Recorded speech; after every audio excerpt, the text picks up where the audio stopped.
Sampai Anda direkayasa politiknya dari era ke era, direkayasa habis-habisan, tapi rakyatnya gak masalah. Kau niku presidenmu bedes ya tetap urip.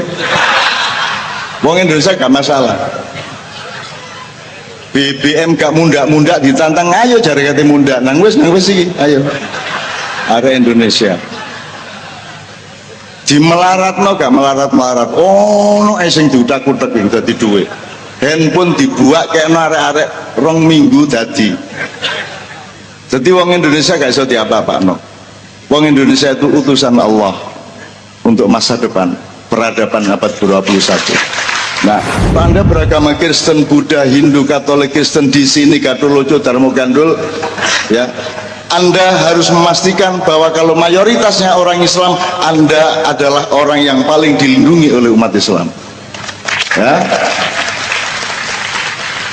Iku di Mojokerto iku ana vihara tertua, ya, tertua.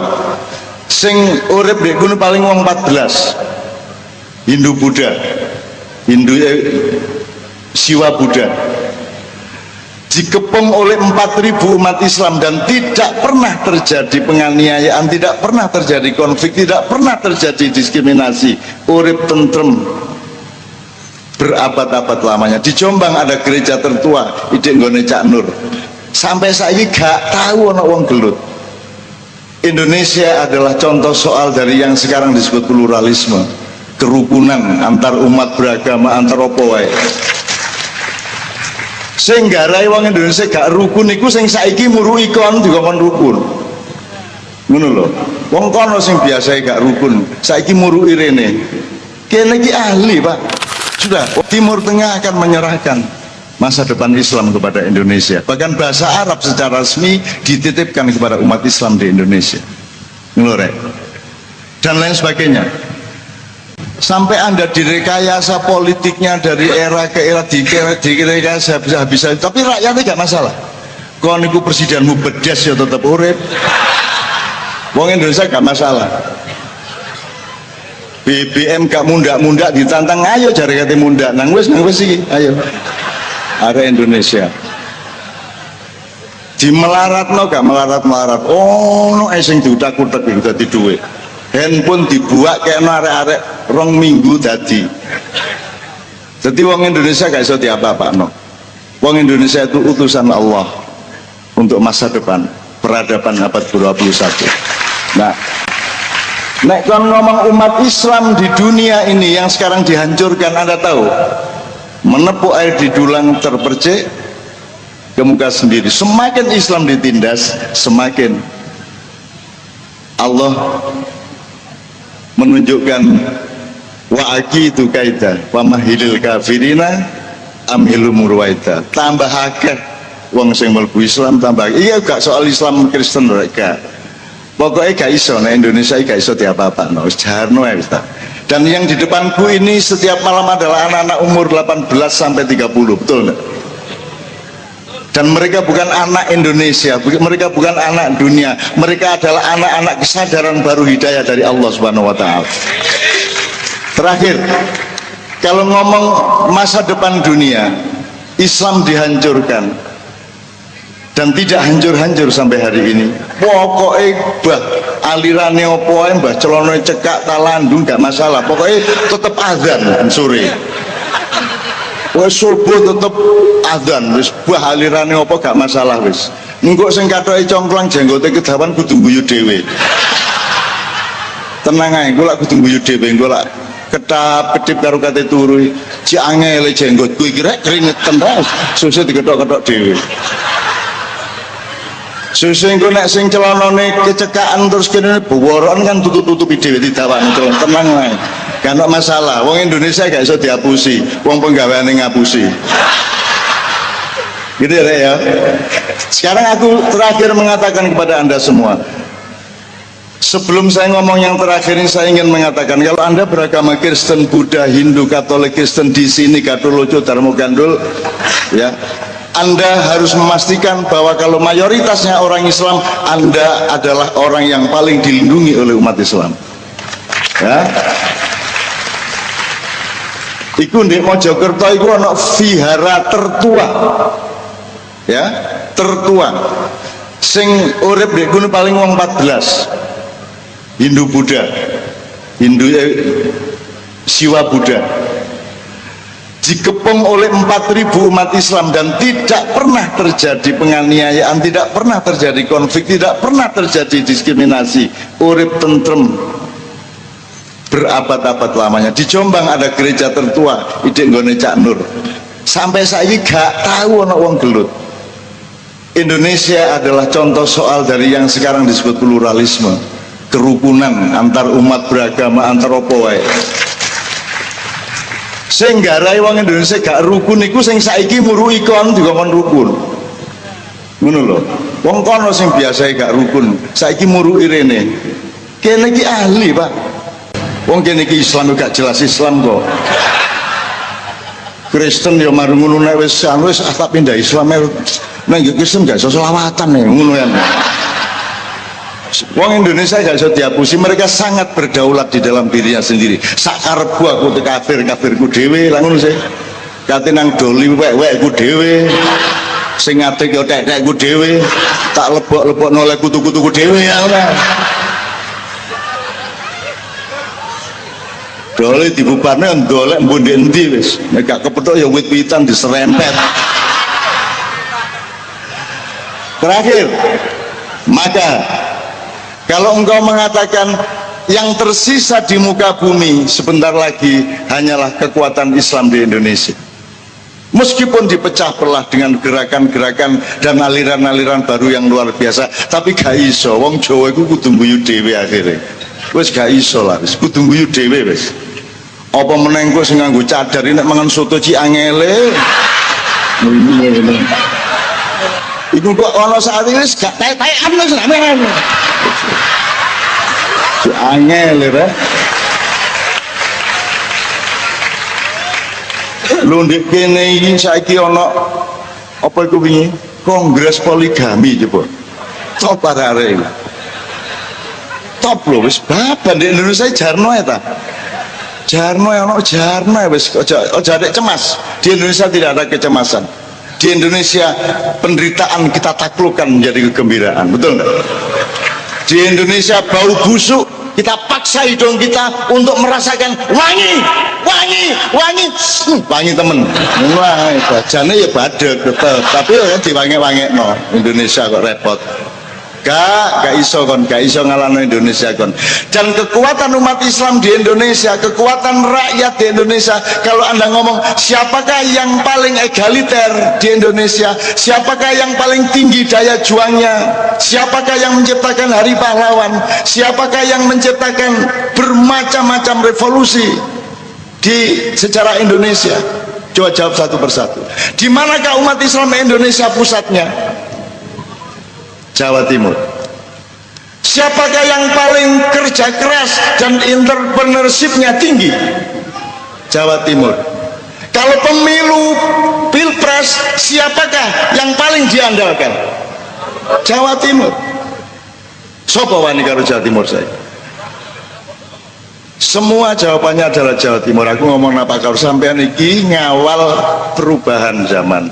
Sampean ini siap siaga di perbatasan. Nambung kok pas begitu ngelewati gerbang ku gubernur iku sing nututi calon wakil rektor mang tak karo aku.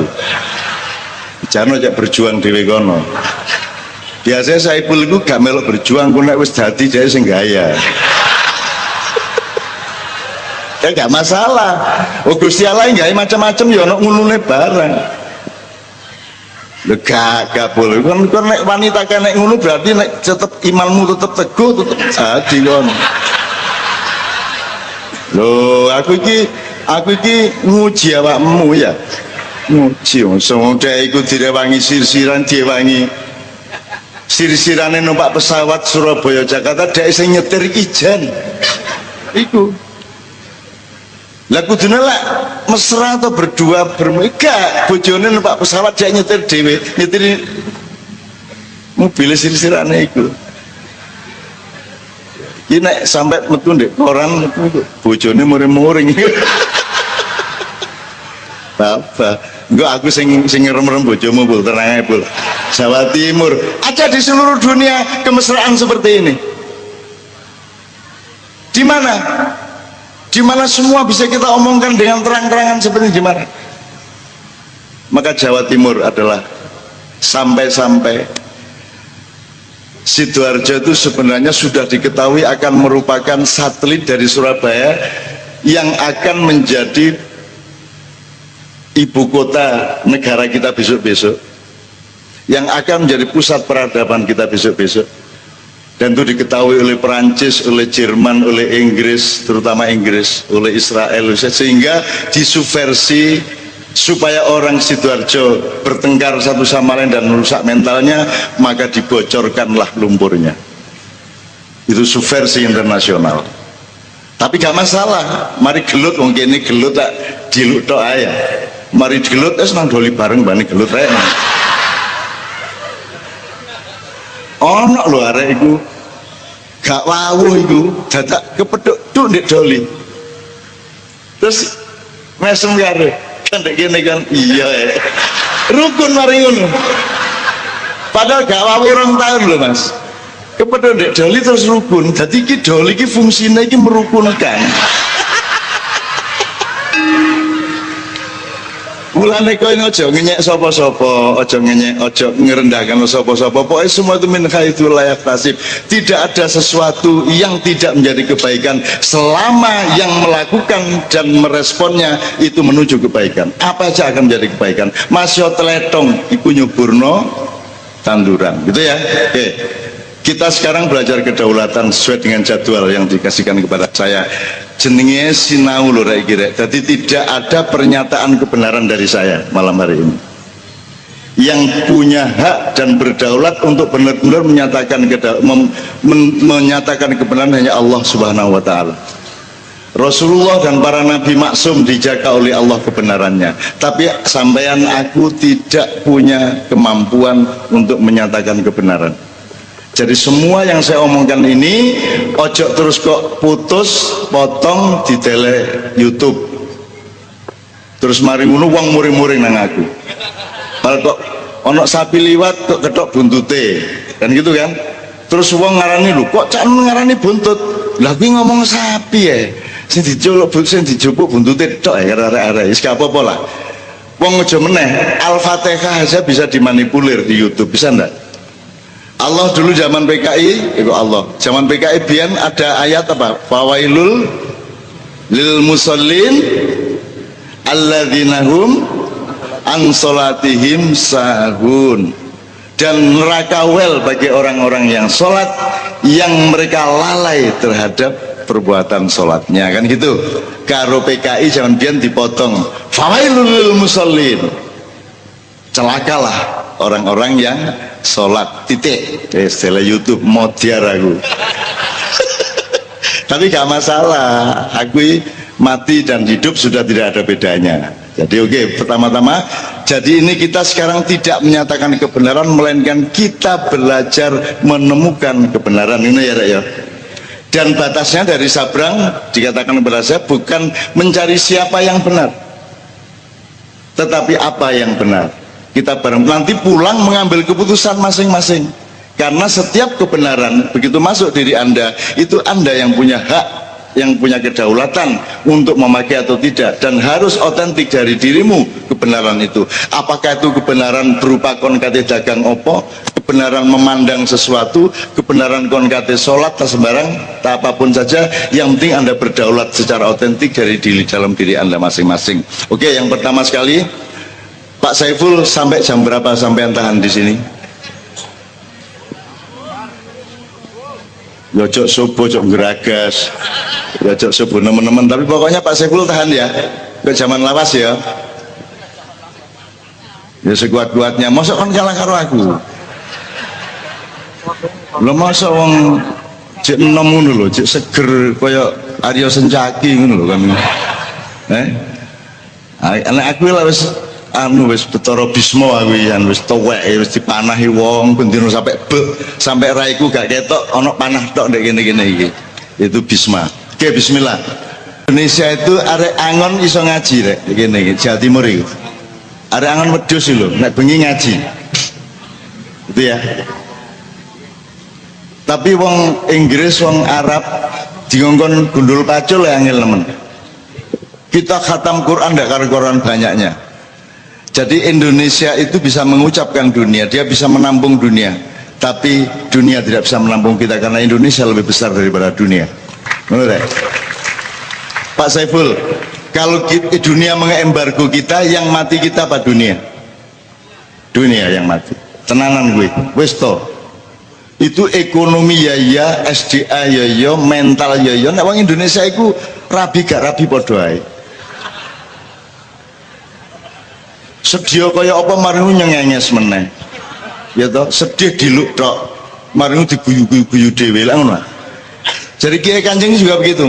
Kiai Kanjeng mengucapkan musik-musik dunia, tapi belum tentu dunia mampu mengucapkan musik-musik Kiai Kanjeng. Kalau ada prinsip dari Gunung Merapi, jadi ndek kene iki ana barat, ndek tangan tengen kene iki ana dunia barat, ndek kene ana dunia Arab. Utawa diwalik wis, sakarepe. Sing Arab ndek kene ta ndek kene. Tapi ndek kene lho ya. Gak ndek kene lho ya, gak ndek kene lho ya. Sik lho ya.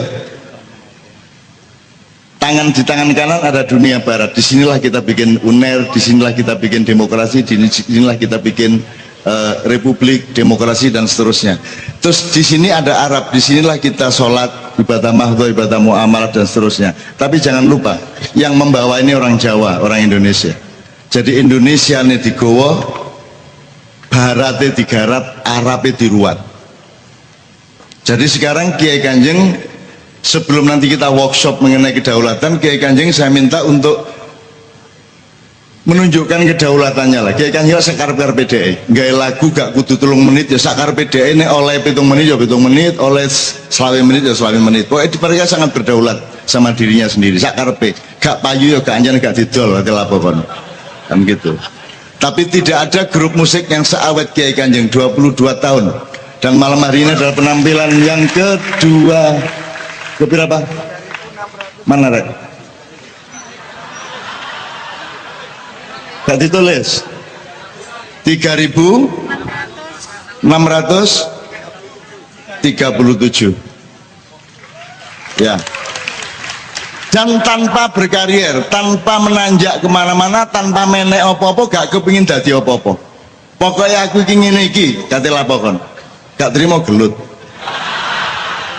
ngene iki pokoknya aku babah sakar kon presiden aku liwat kate lapokon ngono lho. Pokoknya aku ngene iki. Bismillah, teko Gusti Allah ngene iki, aku yang ngene iki. Bah melbu, bah aku iki matek ya Bapak. Gak masalah. Pokoknya aku ngene iki. Dan itu ada beribu-ribu keadaan yang Anda tidak tahu di Indonesia. Misalnya ngene. Kira-kira jumlah koruptor dibanding jumlah yang ditangkap oleh KPK, itu piro ping piro? Roh kan, gak iso. Jadi begitu banyak hal yang Anda tidak mungkin tahu. Nah jangan ditambah dengan racun-racun di medsos yang Anda tidak mungkin tahu. Nah gak mungkin tahu yang nganggo akal sehat. Oh mungkin iki mungkin iki. Iki mungkin. Oke gak mungkin ini gak masuk akal. Iku tok. Tapi jangan disimpulkan mana yang benar. Nek subhat ya wis tinggalan. Sing penting kan urip apik di wilayahmu, di perusahaanmu, di kampungmu, di keluargamu. Cukup menurut sebab untuk mengetahui benar secara objektif gak ono dalane rek, gak ono dalane. Kon kapusan kabeh engko. Kapusan. Ini ngomong mitos akeh tapi saya nggak akan ngomongkan. Pokoknya ngene rek, iku mek innama amruhu idza arada syai'an ayakul lahu kun fayakun. Mek ngono tok. Kon duwe karep muga-muga padha karo pari Gusti Allah. Nek padha berarti kun fayakun. Mek ngono tok. Dadi sing penting hatimu temenan. Ojo dicari fakta objektifnya. Wong kon nuntut model gak iso kok potret kok. Ya apa kayak dadi bukti material, gak iso nuntut dadi bukti material kan gitu. Kecuali melalui saksi. Maka ketika pagi saya turun jam 4 pagi sampai di bawah, subuh kita di tempat mau coba syafaat, dan aku mengumumkan kepada khalayak, dan kita coba umumkan lewat media juga waktu itu, bahwa mulai hari ini bismillahirrahmanirrahim Merapi tidak erupsi lagi. Kalau nggak salah tanggal 8 November 2010. Lho ngono iku malaikat Gusti Allah gak tega karo aku. Walah Indonesia kadung ngumumno. Wis gak watuk meneh, gak meledos meneh. Sakno nek meledos meneh kok Indonesian gitu kan. Akhirnya gak meledos temenan Mas. Mulai tanggal 8 iku wis aman bisa. Itu bukan karena saya mandi. Gusti Allah gak tega karo aku. Walah wis kadung ngomongno, kok nek gak kedaden kok lak isin arek iku. Ngono lho. Dadi kok nek kepengin bojomu duwe motor ndonga. Ya Allah, kula niki kepengin ngibur bojo kula, cek mosok sepeda okrek. Ya duwe motor elek-elek ngono kan. Terus Gusti Allah suatu hari gak tega, oh alasakno wis kadung janjane bojone. Kok gak duwe duit gak tuku motor dikei karo Gusti Allah ngono rek ya. Ngono ya carane ya. Carane ndonga ngono ya janjene bojomu dik pokoke tak tamasakno sampean dik. Tak jak umroh sampean. Ngono ya. Kepethuk ndek Mekah. Maksudnya umroh berangkat dewe-dewe kepethuk ndek Mekah. Gak ngejak iku jenenge rek. Oke, berikutnya. Iya, selanjutnya masalah overdosis dalam medsos. Saya minta nanti saya berangkut ya, tapi intinya itu kan nomor kunci utamanya kan akal sehat. Urip iki mek ana telu rek, mesti bener, mesti salah, gurung mesti bener, gurung mesti salah. Mek telu iku tok. Nek di hadis kan al halalu bayinun wal haramu bayinun wa ma bainahuma mustabihat mutasyabihat wa aktsarun nasi la ya'lamun, dan kebanyakan manusia tidak tahu. Dan pertanyaan Anda adalah pertanyaan dari kebanyakan manusia yang tidak tahu mana yang halal, yang haram, yang hak, yang batil kan gitu kira-kira. Nah, kita tidak bisa Mas. Kon gak roh janjane ya apa kok Habib Rizik nang Mekah. Gak iso carane roh ya apa kon. Iku bener lah gak karo Firza iku. Kak Ema iku sapa? Iku peristiwane awale ya apa? Kon gak mungkin roh. Ya apa caramu roh? Karena roh ya hasilnya pengumuman itu. Terus enggak dilungkas Habib Rizik diusahano oleh Pak Tito untuk pulang misalnya. Lho iku biyen lapis tersangka. Ya tak gak? Lapis tersangka Habib Rizik. Kok mari ngono oleh nang luar negeri? Siapa sing ngeculno iku? Iki tersangka temen ta? Nek tersangka temen juga oleh metu teko Indonesia lah ngono. Lah kok oleh kok terus nang Mekah? Janjane ya apa kita teni ya apa cara muruh aku takon. Takon sapa kon? Citok iku tok ae. Takon sapa kon? Gak ono sumbere. Dan itu ada beribu-ribu keadaan yang Anda tidak tahu di Indonesia. Misalnya ini, kira-kira jumlah koruptor dibanding jumlah yang ditangkap oleh KPK, itu piro ping piro? Roh kan? Gak iso. Jadi begitu banyak hal yang Anda tidak mungkin tahu. Nah jangan ditambah dengan racun-racun di medsos yang Anda tidak mungkin tahu. Nah gak mungkin tahu yang nganggo akal sehat. Oh mungkin iki mungkin iki. Iki mungkin, oke gak mungkin nek ngene gak masuk akal. Iku tok, tapi jangan disimpulkan mana yang bener. Nek subhat ya wis tinggalan. Sing penting kon urip apik di wilayahmu, di perusahaanmu, di kampungmu, di keluargamu. Cukup menurut sebab untuk mengetahui benar secara objektif gak ono dalane rek, gak ono dalane. Kon kapusan kabeh engko. Kapusan. Nanti tolong Sabrang nambahi ya. Oke. Berikutnya. Nanti saya selesai terus Sabrang nambahi beberapa hal. Iya, selanjutnya beda penjajahan dulu dan sekarang. Jelas Sabrang lagi tadi sudah diomongkan dikit, ini Sabrang yang jawab terus.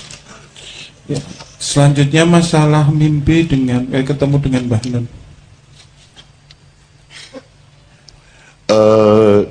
Iki ya gampang-gampang angel iki. Engko kok arane aku iki senengane ngleboni awakmu pas turu ngono kan. Yoga rek jan itu semua ciptaan Allah, semua rekayasa Allah, semua iroda dan amrullah. saya itu hanya bagian dari kehendak Allah, Anda juga bagian dari kehendak Allah. Yang kita cari bukan kebenaran saya datang benar ke mimpimu apa tidak, tetapi bahwa Allah nyambung antara awakmu nang karo aku lak ngono. Iki sing pasti. Awakmu disambung karo aku awakmu disambung awakmu karo aku siji. Fakta yang kedua yang pasti benar adalah kalimat itu harus saya respon. Bahwa Al-Quran itu ada 2 dimensi, ada 3 dimensi. Sing gak bener adalah ngomong aku iki wis 3 dimensi, gak mungkin aku ngomong ngono. Gak mungkin aku ngarani aku iki wis makrifat rek. Gak mungkin aku ngomong ngono lah. Aku tahun ketemu Nabi Khidir nganggo serban kayak Pangeran Diponegoro. Gak tahu, gak kira aku ngomong ngono iku. Aku paling bayangno Pangeran Diponegoro iku nek jajal nek helman ya apa. Jadi aku gak mungkin ngomong ngono, tapi ilmu yang saya omongkan di mimpi Anda itu dalam tanda petik bisa kita cari kebenarannya. Bahwa selama ini Al-Quran kita perlakukan secara akademis. Jadi misalnya ini, sing sopan ya opo nek ngomong tentang Allah Rasulullah, ternyata kesimpulannya adalah yang sopan menurut balai bahasa. Wahai manusia, siapakah engkau? Ngono to sing sopan. Rek, ngono gak sopan. Lah ngono sih saiki. Arek-arek kabeh, oleh ta gak nerjemahno ngono iku secara lisan. Menungso kabeh ya apik ya. Tapi selama ini sopan tidak sopannya kepada Allah ditentukan sebenarnya oleh regulasi dari balai bahasa. Sing dianggap resmi secara akademis ngono sing apik. Nek sing dulinan kaya awake dhewe guyon iki dianggap elek. Terus kita dituduh kok ngono sih karo Gusti Allah. Loh, lagi Jawa Timur ya. Terus ya apa? Kita kan ndak tahu Allah. Gak roblas. Ruwe iku mek ayang-ayangnya. Ya tak gak? Yang Allah hadirkan ke kita itu yang kita tahu. Tajalinya Allahnya sendiri laisa kamitsli syai'un. Tan kena ya ngopo, tan kena gini ndak tahu kita. Ndak mungkin kita tahu Allah. Tapi Allah hadir. Yang kita ketahui adalah kehadiran Allah. Kehadiran Allah itu kita terjemahkan dengan bahasa kita. Sampai ono cerita Madura ngene kalau mau sore surup-surup mek oleh iwak loro jari Rahman Rahim sampai ning ngene iki lho ya. Itu guyon-guyon ngono aja dimensoni Pak Orek. Itu cara saya untuk memasukkan ke dalam hatimu betapa dekatnya Allah denganmu. Jangan marah berdasarkan pilihan kata dan pilihan bahasa. Sebab kata itu bernilai pada tempatnya. Ada tempatnya, dia ditempatkan di tempat yang berbeda, dia menjadi bernilai berbeda. Ini agak ya, itu namanya konteks dan nuansa. Ini ya, ya. Nah sekarang Al-Quran 2 dimensi, 3 dimensi tadi itu menurut saya ya berarti kita cari yang multidimensional dari Al-Quran. 3 dimensi itu maksudnya Al-Quran sebagai teks, Al-Quran sebagai fakta alam, dan Al-Quran sebagai fakta manusia. Tapi telu iki janjane ya unda-undi, ngerti unda-undi. Alam ada di manusia, Quran ada di manusia, manusia juga ada di alam, manusia juga ada di Al-Quran, bisa diwolak-walik. Tapi yang penting fil afaqi wa fi anfusikum, rumusnya jadi 3. Ini ada ya. Ya pokoknya didolai hikmahnya aja diserem-seremno ya gitu ya. Aja diserem-seremno, biasa-biasa aja, wajar dan apa namanya akurat saja terhadap segala sesuatu. Berikutnya. Ya, selanjutnya masalah anjuran Rasul tentang memanah, renang dan berkuda. Nek prasaku waktu itu guru ngono latihan nembak, guru ngono bedil, guru ngono volleyball, ya guru ngono pingpong gitu. Sudah pasti 3 tadi, berkuda, memanah, dan berenang, itu pasti bisa kita cari filosofinya, pasti. Tapi belum tentu karena filosofi itulah Rasulullah menganjurkan renang, manah, dan naik kuda. Karena waktu itu yang disebut olahraga itu yang paling utama itu. Aerobik guru ngono, kung apa? Sing Cina-Cina itu. Ya yoga guru ngono sapi turut gitu ya. Jadi menurut saya itu gak kok terus sing Sing sunah rasul iku, sunah rasulnya adalah Anda melatih badan Anda supaya metabolisme yang bagus, supaya jiwa Anda sehat, yang ngono. Itu yang sunah rasulnya, tidak pada bentuknya. Tapi nek awakmu latihan memanah dalam rangka cinta rasul, yo apik. Yo apik, berkuda dalam rangka cinta rasul, yo apik. Yo apik. Wong awakmu gawe celana congklang ini karena cinta kepada Rasulullah, yo apik kok. Asal gak usah nyalah-nyalah no liyane, ngono lho ya. Aja meneh kok arek-arek iki malah jingklangi nemen kulot teh. Saene arek. Ya, kalah iku LDI. LDI lah mek saen. Arek-arek saene. Wis saene jek dibedah-bedah bisa. Iku sunah Rasul kuadrat iku jenenge. Sing luwes ya ndelok apa-apa ya. Saya tidak mengatakan ini harus kompromi, ndak. Bukan gampang juga tidak. Dilihat dulu alasannya. Gak apa-apa misalnya ono wong jenggoten mergo wong Kanjeng Nabi jenggoten mosok aku gak, ya gak apa-apa tapi to ya dalam rangka tresno dan itibak Rasul. Masalahnya adalah ojo adek nyalahno sing gak jenggoten. Dan nek ono wong jenggoten gak usah dielek-elek. Wong duwe pertimbangan dhewe-dhewe gitu kan. Gitu loh. Urip iku pokoke ombone gak karu-karuan, luase gak karuan, ojo nyacat-nyacat nemen-nemen gitu ya. Nek kon terus fanat, jenggot kudu jenggot, nek gak jenggot kabeh iku misalnya ya. Lah wong Yahudi ya jenggotan kabeh kan. Ya rabi-rabi itu jenggotan kabeh. Jadi itu sangat relatif secara budaya. Jadi kembali ke niatmu apa? Niatmu apa? Misalnya kamu lesu kok kayak waktu deh gini ya apik dalam rangka mengenang Kanjeng Nabi ya apik ae. Gak masalah. Gitu loh. Gak masalah, tergantung niatnya. Lama lebih niat, ngono ya. Oke. Wis larut iki Mas Islami. Masih ada dua sebetulnya. Ya. Jadi minta penjelasan singkat tentang air mata ma'iyah tadi dari Mas. Ya. Sing apa ya Mang yo? Personalitas, identitas. Oh, sabrang berarti. Identitas dan personalitas. Oke, berikut terakhir. Yang terakhir yaitu dari Mas Indra, baiknya saya itu nikah dulu atau membangun karakter? Oh, karier, membangun karier. Oh iya, karier.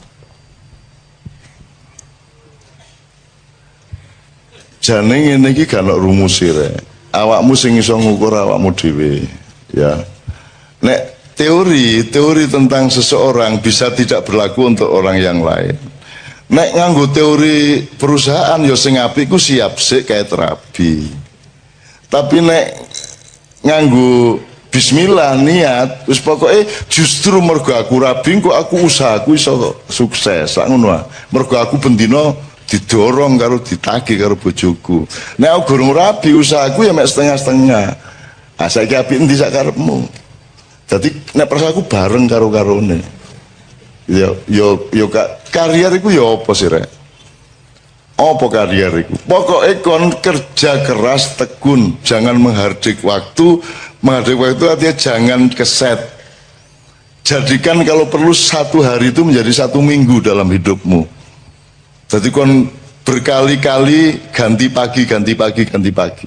Aku itu uripku ngono iku. Gitu loh. Jadi sehari itu saya bisa berkali-kali, berhari-hari. Karena saya kerja keras terus. Apa sebabnya kon kadang-kadang kok kesuwen sih? Mergo kon gak lapo-lapo. Nek kon kepengin uripmu efektif, bahagia, kerja keras. Ojo kekerasan, kerja keras. Gitu ya. Hard work, tapi ojo workaholic. Workaholic itu artinya mabuk nyambut gawe ya ojo lah. Nah wong Jawa duwe rumus nyambut gawe gini. Ada kreasi dan rekreasi. Nek wong barat, nek pas musim dingin, iku kreasi ya Bang ya. Nek pas musim panas, rekreasi. Nek wong Jawa kapan dingin, kapan panas, wong gak jelas. Maka teori kita berbeda. Kita kreatif, kita berkreasi harus dengan perolehan rekreatif juga. Karena dengan berkreasi kita bahagia, kita gembira, jadi rileks. Tapi kalau kita rekreasi harus kreatif, nah iso Ojo mek rekreasi melaku tok, nyanyi tok, harus ada kreativitasnya. Nah, Kiai Kanjeng ini kan sangat rekreatif dalam kreasinya dan sangat rekreatif dalam kreasinya. Sangat rekreatif gitu. Hina menghina satu sama lain. Ku nek wis mlebu bis wah wis cangkeme kaya ngono iku. Wis, dan mereka itu saling hina satu sama lain. Salah satu keindahan hidup mereka itu. Dan juru hina nomor satu sing tukang bass yo. Kalau si tukang gitar itu juru hina, wah banget nek ngelokno kancane. Tapi mereka bahagia satu sama lain dengan itu. Ya tapi saiki sing tukang bass sing dadi korban saiki sementara. Tapi itulah mereka. Kiai Kanjeng kok ngarang senengane ku ngento-ento sing gak ngono iku to. Ngento-ento sing gak terus dalam rangka mencari kebahagiaan wong ndak ada maksiatnya kalau ele apa sih mek ngono tok ae. Menggali tambang dihabisin sehabis-habisnya ataukah kita toleran kepada anak cucu kita yang harus mendapat bagian? Saya tanya, regulasi pemerintah selama ini pakai saum apa tidak? Tidak. Jadi puasa tidak pernah diingat oleh para stakeholder, apa pertambangan atau apapun saja. Padahal selamatnya manusia hanya kalau dia mengerti puasa. Mas, ternyata rapat kabinet, rapat DPR, rapat Pemprov nomor satu adalah menyadari di mana, kapan, seberapa puasa harus dilakukan. Benar nggak? Dan itu tidak pernah menjadi kesadaran negara kita. Itu. Makanya nggak usah terlalu percaya. Gitu. Kamu milih yang baru yang kayak apapun ternyata juga nggak puasa. Kan sudah berkali-kali toh. Gitu. Tapi saya dengan penuh kesabaran mendengarkan perdebatan mengenai hal-hal yang saya sudah lama tidak percaya. Tapi tidak ada masalah. Tidak ada masalah. Saya sangat sabar untuk mendengarkan hal-hal yang ngopo jaga-jaga. Oke, ya aku ndak anti, aku lapo anti-anti, gitu loh, antimo tak. Dari dulu kan saya sudah ndak setuju. Lah yang dulu milih siapa? Lah kok sekarang sambat ke sini? Lah yang milih Jokowi dulu siapa? Lah kok sekarang dibicarakan di sini? Kita di sini syahadatnya jelas. Allah, Muhammad, yang lain nanti dulu. Kan begitu? Kan jelas. Kita ndak ganggu, silakan mau kamu ambil, mau kulum, kok mut, kok kerakoti, ya karepmu. Tapi kalau kita disuruh mengakui itu urusan lain. Gitu loh. Kalau yang diakui itu sudah cetok, bojoku tak akoni, bapakku tak akoni, Gusti Allah tak akoni, Kanjeng Nabi tak akoni, anakku tak akoni, ya toh, konco-konco tak akoni, liyane kok sih. Nanti dulu, apamu, apaku awakmu itu, kok aku kudu ngakoni awakmu, kan gitu. Jadi aku ya seneng-seneng aja ngrungokno cacakne, ya seneng-seneng. Tapi ya gak ono gunane ngomong-ngomong ngene. Anda punya kehendak, saya punya kehendak, dan Allah punya kehendak, dan Allah menyatakan percayalah bahwa yang berlaku adalah kehendak Allah Subhanahu wa taala. Nah, jadi saya mohon sama Allah, ya Allah ini anak-anak udah setor takbiran. Jadi tolonglah yang punya keinginan-keinginan yang sudah ngempet itu dikabulkan. Amin. Gitu ya. Amin ya rabbal alamin. Oke, pertama. Jadi kita resume sedikit pengetahuan dasar mengenai takbir, puasa, Idul Fitri, hari raya dan seterusnya. Beberapa hal aja ya untuk nginget-inget aja. Biasanya kalau Idul Adha itu takbirannya bisa sebulan penuh. Tapi kalau Idul Fitri sehari. Artinya sesungguhnya Id yang lebih agung di mata Allah itu Idul Adha, bukan Idul Fitri. Itu ya. Jadi kita agak terbalik. Ya tapi tidak apa-apa, Indonesia terbalik itu sudah kerjaannya ya, terutama di bidang politik dan pemerintahan. Memang sudah hafal, seluruh penduduk langit sudah hafal. Oh, kalau yang terbalik itu namanya Indonesia gitu. Wis ora apa-apa, Singapura wae. sing kok dilebokke swarga kabeh ning ya ning neraka 300 tahun. Kedua, ini sudah Idul Fitri, sudah hari keberapa ini? Hari ke-7 kok kita masih takbiran, ini normal enggak? Enggak pernah toh biasanya, tapi masih boleh enggak? Takbiran itu tiap hari juga boleh. Kalau perlu Anda tiap hari takbiran gitu ya. Jadi biarin orang kampung anggap Anda orang gila, memang gila. Takbiran tiap hari. Jadi daripada rengeng-rengeng, karena salah satu teorinya adalah nanti takbiran itu menghimpun tenaga Anda. Tapi kalau Anda mendengarkan lagu-lagu apa pop, rock, apa semua macam-macam, itu belum tentu menghimpun tenaga. Jadi jangan lakukan, jangan dengarkan, jangan lihat, jangan alami apapun yang tidak menghimpun tenaga hidupmu. Kalau yang menghabiskan tenaga, menyerap tenaga, itu Anda rugi. Jadi saya selalu menghitung makanan saja, saya hitung hanya kalau dia menambah himpunan tenaga hidup saya, jasmani maupun rohani. Kalau dia tepat, maka himpunan tenaga jasmani akan memproduk himpunan tenaga rohani. Demikian juga tenaga rohani akan dialektis berakibat pada tenaga jasmani. Itu. Nanti kita dengan manusiawan ini kita harus mengenali teori dasar mengenai jasmani rohani ini apa toh jane? Ini dikotomi apa gradasi apa? Ini kita harus kenal. Gitu. Nanti soal yang dibicarakan mengenai pilkada segala macam itu akan tidak ada gunanya kalau Anda tidak mengenali dasar-dasar dari hidup Anda sendiri. Gitu. Oke, nomor 2 soal hari raya dan puasa. Anda kalau di desa dulu kan kalau mau puasa malamnya kan diajari bapak-bapak ibu-ibu di musola kan nawaitu saumal ghadi an adai fardhi syahri ramadhana hadhihi sanati fardhon lillahi ta'ala itu zaman dulu. Kalau sekarang pakai rap gitu kan. Nah itu itu kira-kira saya tidak tahu lah.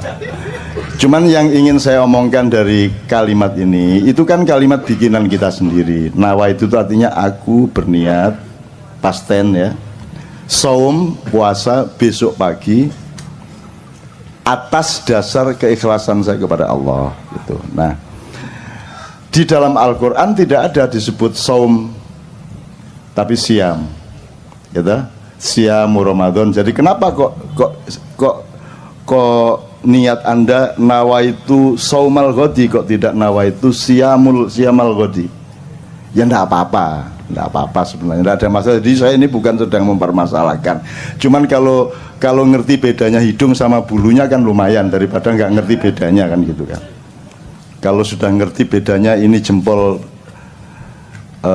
kaki, ini jempol tangan kan agak lebih selamat hidupnya daripada Anda tidak ngerti bedanya jempol Anda sama hidung Anda kan gitu kan.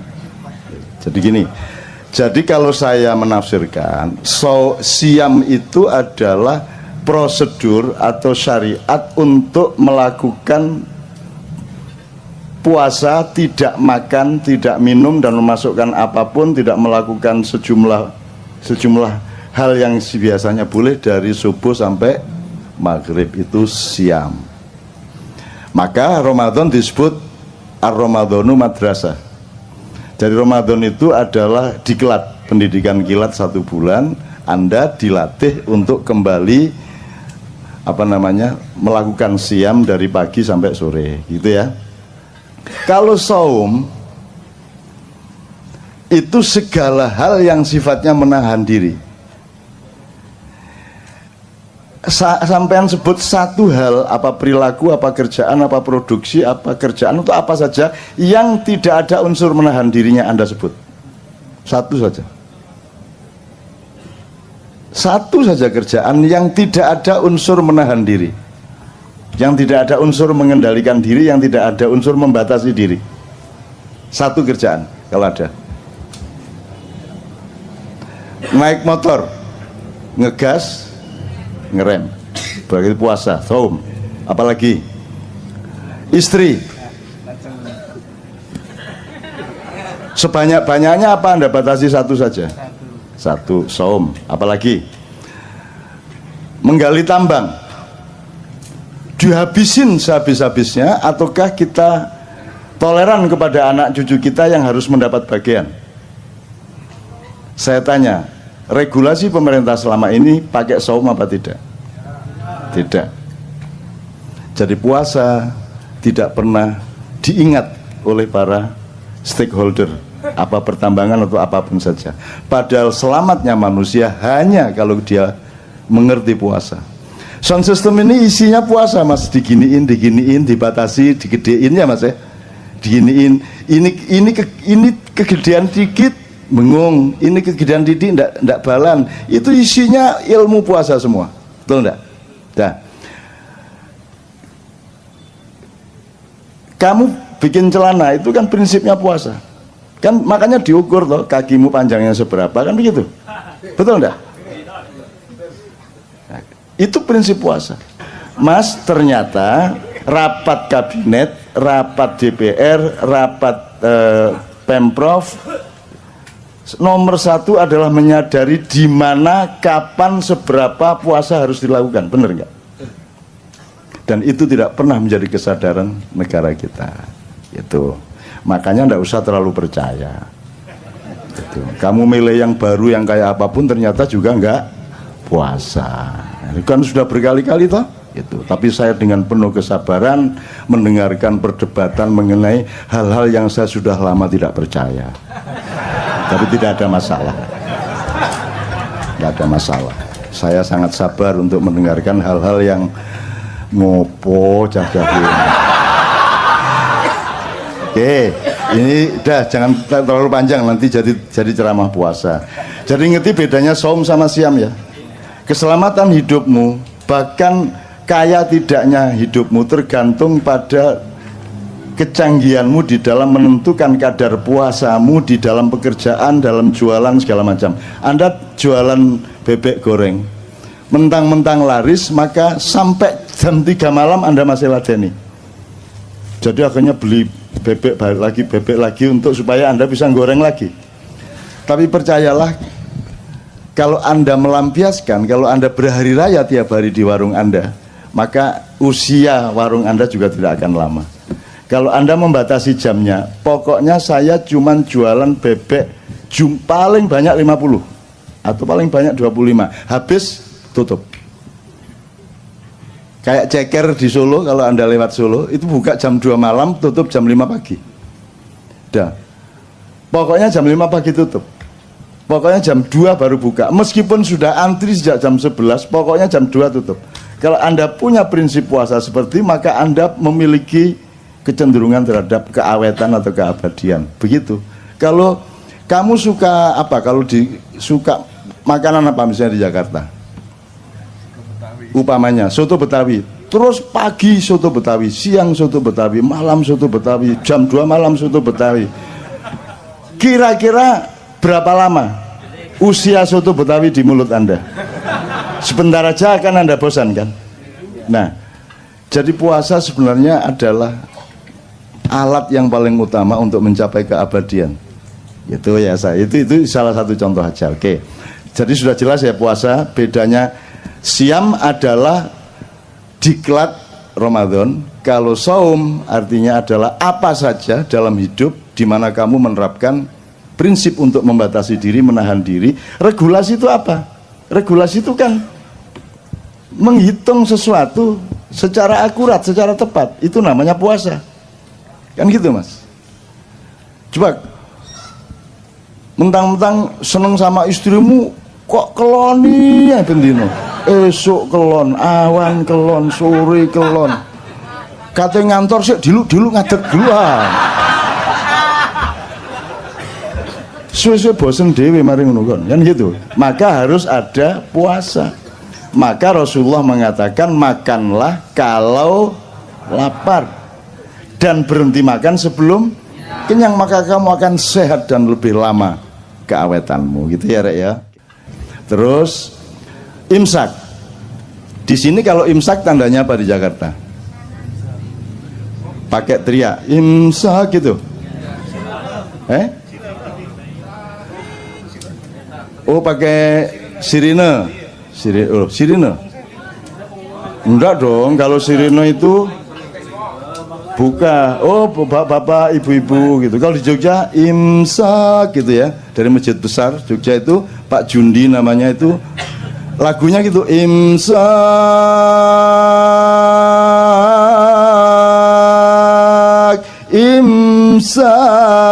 gitu, sejak zaman dulu. Setelah Pak Jundi mati, yang ganti persis seperti itu juga gitu. Jadi di Jogja itu banyak sosiologi atau gejala sosial yang kita perhatikan dari loudspeaker masjid. Jadi kalau di masjid itu ada pengumuman bapak-bapak, ibu-ibu, innalillahi wa inna ilaihi rajiun telah meninggal dunia, itu berarti Pak Walikun yang mengumumkan. Kalau sudah dengar mulai bapak-bapak, Pak Walikun berarti ada yang mati. Begitu ada dengar suara Pak Walikun berarti ada yang mati. Sampai pada suatu hari bapak-bapak, ibu-ibu loh, kok bukan suara Pak Walikun, berarti yang mati Walikun. Loh, nyeneng no hidup itu nyeneng, dengerin gitu tuh aja sudah seneng kok. Biar gubernursinya siapapun gitu.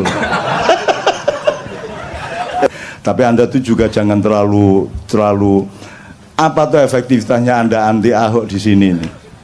Oh ini cuma orang-orang lemah kiri-kiri gendut-gendut. Apalah, ndak ada pengaruhnya lah di sini. Ini tidak ada pengaruhnya sama sekali. Anda anti, Anda pro, tidak ada pengaruhnya. Dan negara itu adalah tatanan yang sudah ada sistemnya, ada lembaganya, ya. Dan ini sama sekali tidak ada urusan sama negara sebenarnya.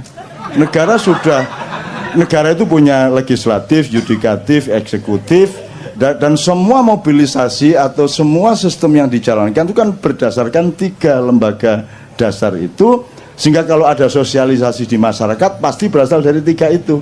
Nah KJ bukan. KJ ini bukan bagian dari sistem negara. Cuman dia selalu ada karena cintanya melebihi pengurus negara kepada negara. Kan begitu. Mereka kalau kumpul harus ada uang honor, kalau kumpul harus ada SPJ segala macam. Ini enggak. Kumpul enggak jelas. Jadi jangan pamer cinta di sini, karena di sini cinta sudah tidak diomongkan lagi. Cinta sudah menjadi diri mereka.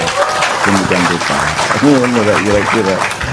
Artinya Mas, ya enggak apa-apa, saya oke-oke saja. Anda mau anti mau pro, tapi ya enggak efektif. Oh iki ya sopo arek-arek ya enggak lah. Gitu. Ya aku ndak anti, aku lapo anti-anti. Gitu loh. Antimo tak. Dari dulu kan saya sudah ndak setuju. Lah yang dulu milih siapa? Lah kok sekarang sambat ke sini? Lah yang milih Jokowi dulu siapa? Lah kok sekarang dibicarakan di sini? Kita di sini syahadatnya jelas. Allah, Muhammad, yang lain nanti dulu. Kan begitu? Kan jelas. Kita ndak ganggu, silakan mau kamu ambil, mau kulum, kok mut, kok kerakoti, enggak karepmu. Tapi kalau kita disuruh mengakui itu urusan lain. Gitu loh. Kalau yang diakui itu sudah cetok, bojoku tak akoni, bapakku tak akoni, Gusti Allah tak akoni, Kanjeng Nabi tak akoni, anakku tak akoni, ya toh, konco-konco tak akoni, liyane kok sih. Nanti dulu, apamu, apaku awakmu itu, kok aku kudu ngakoni awakmu, kan gitu. Jadi aku ya seneng-seneng aja ngrungokno cacakne, ya seneng-seneng. Tapi ya gak ono gunane ngomong-ngomong ngene. Tapi wes ya, tapi jadi ini yang namanya kenduri cinta loh. Kita ndak anti, kita cuma ngomong kok. Jadi tak tambah dikit ya. Ini puasa belum selesai loh ya. Ini puasa belum. Artinya saya ngomong puasa belum selesai. Oke, kita belok ke sini sedikit, sekedar untuk referensi. Jadi iblis itu dulu kan gelisah. Loh, ini Adam, kata Allah kan diciptakan sebagai khalifah di bumi. Kan gitu. Inni ja'ilun fil ardi. Lah kok ditaruh di surga? Siapa ini? Siapa yang naruh di surga? Bener nggak? Kan di bumi. Kok di surga? Yang cemas malah iblis. Aneh toh? Jadi yang taat sama Allah sebenarnya siapa? Bingung tak gak kon ya? Nah akhirnya iblis berusaha bagaimana caranya melakukan subversi untuk masuk surga, berusaha supaya membawa Adam ke tempat yang seharusnya, kan begitu, sesuai dengan pilkada dan hasil-hasilnya, kan gitu. Nah ternyata begitu dia mau masuk surga ada naga sangat besar. Wah ini ngelawan naga agak lama juga ini. Akhirnya si iblis pakai ilmu sirep, terus si ininya ngantuk, naganya terus menguap. Begitu naga menguap, iblis masuk mulutnya bleng, terus dia lari pagi di dalamnya, cukup menunggu si naga nanti beol, terus dia ikut tainya. Begitu keluar, ekor naga itu ada di dalam surga. Oh no, baru dengar. Oh, saya juga ngarang kok ya. Loh, tapi silakan bantah kalau bisa. Terus begitu masuk surga ternyata ada pasukan lain. Pasukannya tuh burung-burung, terutama burung-burung merak. Tapi itu dah tidak saya ceritakan. Pokoknya intinya sampailah dia ke Adam. Emang Adam makhluk bodoh sehingga bisa dipengaruhi iblis?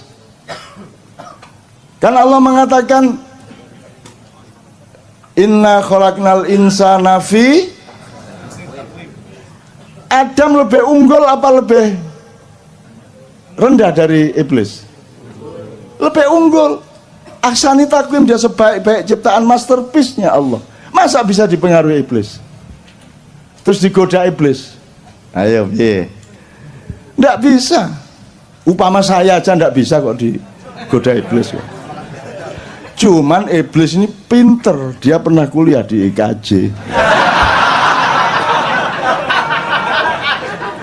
Jadi iblis menciptakan kostum persis seperti malaikat Jibril. Terus dia pakai, pokoknya penampilannya persis Jibril, sehingga Adam, wahai Baginda, ada apa gerangan? Baginda menemui aku, gitu kan. Terus diterima oleh Adam karena yang datang menurut Adam itu Jibril. Terus si Jibril palsu ini tidak menjawab, dia cuman menyeret tangannya Adam untuk mendekati sebuah pohon. Nah, di situ kesalahannya, wala taqraba hadhihi syajarah, jangan dekati pohon itu, kata Allah. Maka karena dia mendekati pohon itu dihukumlah Allah, sehingga kemudian Adam dipindah ke bumi, kan begitu. Terus disimpulkan oleh manusia di dunia, berarti di surga itu ada pohon yang tidak boleh didekati, itu disebut pohon terlarang, gitu ya. Betul? Pernah dengar pohon terlarang? Saya bilang, kalau di surga ada larangan, aku mau rono aku. Surga tidak ada larangan dong, tidak ada pohon terlarang. Pasti harus ada analisis yang lain, bukan pohon larangan. Loh, kalau di surga ada larangan namanya bumi. Ini jangan, itu iya, sengsu jangan. Ngerti sengsu? Oseng-oseng asu.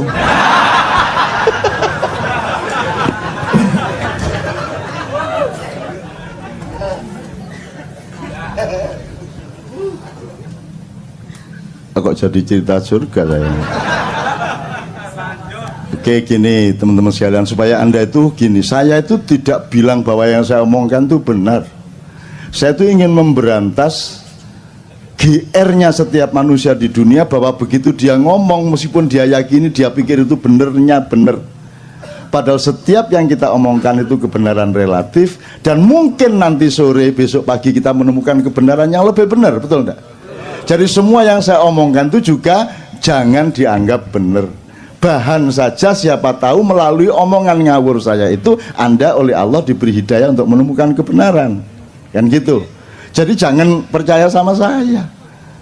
Sebodoh-bodoh manusia adalah yang percaya kepada saya. Salahmu dewe. Terus nanti Anda masuk surga, ini saya gara-gara percaya sama Cak Nun. Salahmu dewe, kata malaikat Malik. Saya melakukan itu karena saya percaya sama, kenduri cinta sama Cak Nun. Terus jare Malik, ya salahmu dewe, marek dapure koyo ngono kok percaya. Jadi jangan percaya saya kesini ini tidak supaya Anda percaya sama saya kesini ini mengajak Anda untuk percaya yang wajib dan sah dan tepat untuk kita percaya, yaitu Allah dan Rasulullah SAW. Ngono ya caranya ya. Oke, kembali ke iblis. Jadi pohon itu bukan pohon larangan, itu pohon. Jadi coba sekarang Anda referensinya gini. Allah itu di Quran, asalkan dia memberi gambaran sesuatu mengenai misalnya kalimat yang baik, peradaban yang baik, kebudayaan yang baik, pemerintahan yang baik, selalu pakai pohon. Wa mathalu kalimatin thayyibatin kasyajaratin thayyibatin atluha tsabit wa far'uha fis sama. Kan gitu. Jadi pohon itu selalu menjadi idiomatiknya Allah untuk menggambarkan sesuatu. Jadi pohon yang didekati Adam itu karena Adam masih baru akan sekolah di dunia. Kamu jangan dekat-dekat kepada pohon yang kamu tidak akan paham. Itu S3-nya surga. Jadi bukan larangan. Gitu loh. Kamu wali kota belum selesai kok kamu sudah gubernur. Gubernur baru sebentar kok sudah presiden. Tak datengin iblis loh nanti. Kira-kira loh ya. Ya aku nggak ngomongin siapa-siapa, aku cuma memberi gambaran-gambar bahwa asosiasimu ke sana memang benar. Tapi kan saya nggak ganggu toh, saya kan nggak ganggu, saya nggak pernah ngapa-ngapain, saya oke-oke saja. Saya tidak ada urusan sama dunia ini, kamu telan semuanya, aku nggak ada masalah. Gitu loh. Kalau aku anti korupsi, aku tidak eman emasnya, tidak eman duitnya. Tidak boleh aku eman duit atau emas. Yang aku eman adalah kenapa engkau berbuat jahat sehingga akan merugikan dirimu, merugikan anakmu, keluargamu, dan masa depanmu di depan Allah Subhanahu wa Ta'ala. Kan gitu. Yuk, iblisnya sudah ya, teman-teman sekalian. Kita kembali ke puasa. Jadi sekarang imsak tadi ya, imsak. Jadi imsak itu kapan waktunya? 10 menit sebelum azan subuh. Coba ini jawaban kayak begini ini bagaimana coba? Coba ini pekok banget lah masa dire imsak itu waktunya kapan? Dia bilang 10 menit sebelum azan subuh. Coba bagaimana tuh jawabannya? Imsak itu dari subuh sampai maghrib. Bagaimana sih? Imsak itu artinya Anda membatasi diri, menahan diri. Tumsiku, Anda mengendalikan. Imsak itu pengendalian. Jadi imsak itu waktunya dari subuh ke maghrib. Ayo kok tadi jawabnya 10 menit sebelum zuhur.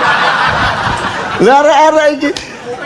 Loh, wong kamu itu urusan satu kata belum beres mau ngurusi Ahok, itu bagaimana? Ya enggak apa-apa, ini guyon deh. Jauh cinta tanpa guyon itu kan bagaikan roti tanpa sambel ya apa gitu. Gitu ya Mas ya. Maka sebenarnya saya sayang sekali kemarin Ramadan tidak bisa ke KC karena giliran sama Leto sama Noe. Sebenarnya saya ingin kasih saran Anda untuk melakukan ijtihad dan eksperimentasi di masjid Anda masing-masing di kampung. Jadi imsak itu ketika 10 menit sebelum subuh itu kan memperingatkan sebentar lagi kamu harus menahan diri. Jadi sebenarnya kata-katanya imsak itu mengingatkan bahwa nanti kamu harus imsak. Bukan ini sudah imsak, bukan. Nah begitu Allahu Akbar, Allahu Akbar, imsak dimulai, kan gitu. Jam 7 imsak, 8 imsak, 9 imsak, siang imsak sampai jam 4, sampai jam baru nanti jam 6 kurang dikit baru imsaknya selesai. Jadi saya itu ingin menyarankan Anda mulai Ramadan depan itu sebanyak-banyaknya ucapkan imsak di masjid. Jadi Anda kalau mulai jam 11 mulai agak lapar, Anda ke masjid imsak. Dah 3 kali gitu ya. Terus nanti jam 1 udah lapar-laparnya itu, Anda ke masjid lagi untuk supaya memberi semangat kepada orang yang berpuasa. Imsak gitu. Terus jam 3 itu juga sudah mulai, wah buka masih lama gitu. Jadi lemes itu ucapkan lagi serentak. Imsak, imsak, imsak itu. Ya kira-kira orang sekampung keluar semua dibawain cangkul, ndasmu dipakai. Padahal benar nggak yang Anda lakukan? Benar dah. Makanya kebenaran di depan atau di tengah orang yang tidak mengerti kebenaran itu akan menjadi keburukan, kan begitu. Jadi kalau ada yang berani mencoba, saya seneng loh itu. Saya seneng ya. Seneng aku. Kalau ada yang berani, masya Allah, ya Allah. Kalau Anda mati syahid, yes.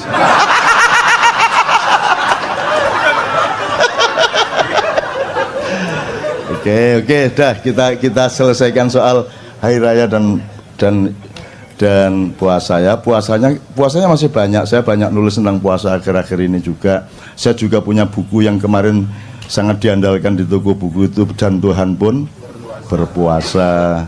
Terus Lailatul Qadar, dikit aja ya. Ada yang kemarin dapat Lailatul Qadar? Menurut Anda Lailatul Qadar itu apa, Mas? Lailatul Qadar mana? Apa Lailatul Qadar itu kira-kira? Coba Fami. Lailatul Qadar piye mi? Coba mi. Kalau di Al-Quran Lailatul Qadar itu malam turunnya Al-Quran ya. Terus kok orang pada nunggu Lailatul Qadar?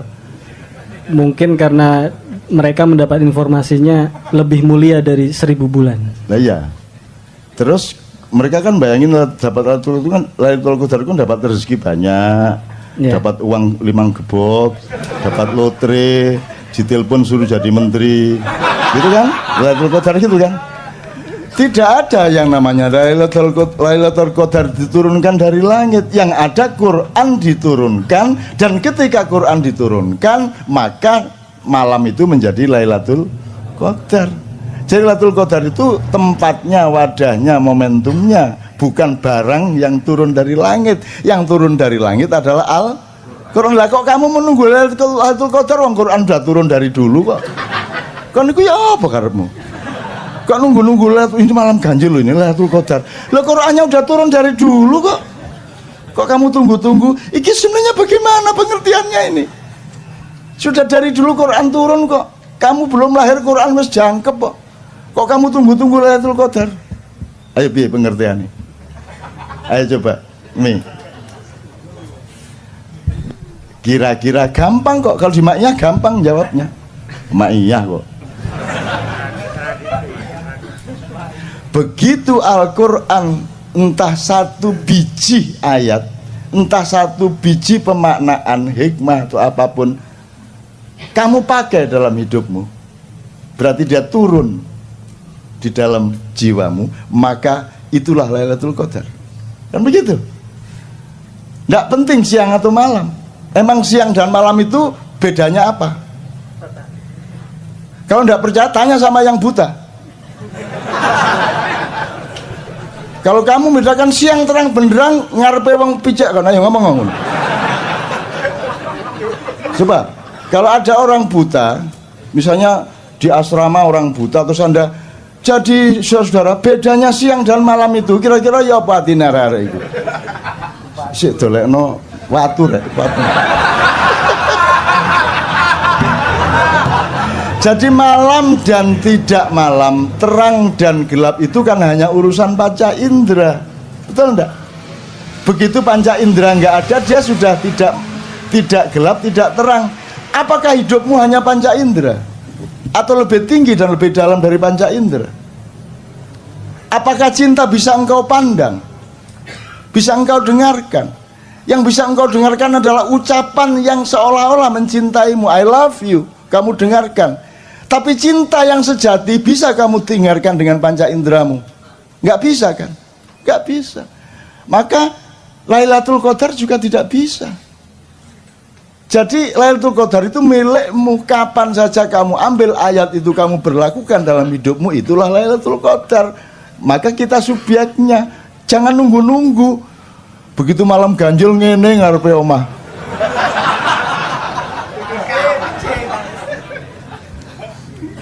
Ditekani jin kapok kono. Itu Lailatul Qadar. Sekarang kita cicil lagi. Ini seneng aku gudang-gudang ini. Lah ya wong kok ngawur arek-arek. Seneng-seneng. Saya tanya, jadi kamu seneng-seneng tanggal 1 Syawal itu? Kok seneng? Berarti kamu mangkel loh sama Ramadan. Kurang ajar gak oleh mangan. Yancuk arek-arek ini. Akhirnya Idul Fitri ya kan gitu kan. Lah kok kamu di WA ngakunya Ramadan jangan tinggalkan aku. Ndak semua. Ayo. Lah kok kamu bilang hari raya, berarti kamu sedang merayakan sesuatu. Apa yang kamu rayakan? Ngaku aja. Yang kamu rayakan setelah pada 1 Syawal itu apa? Karena kamu pagi-pagi boleh ngopi, itu kan? Gitu. Ngaku aja. Lah iya. Terus mari ngono konser. Sedih hatiku. Karena Ramadan akan berlalu. Nek Ramadan iso ngomong langsung taek.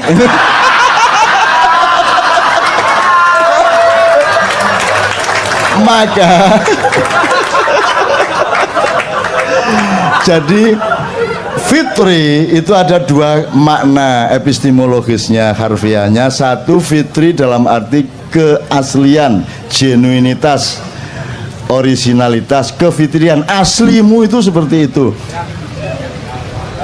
Alhamdulillahirrabbilalamin. Maju mendesak ke depan, enggak apa-apa ya. Bismillah.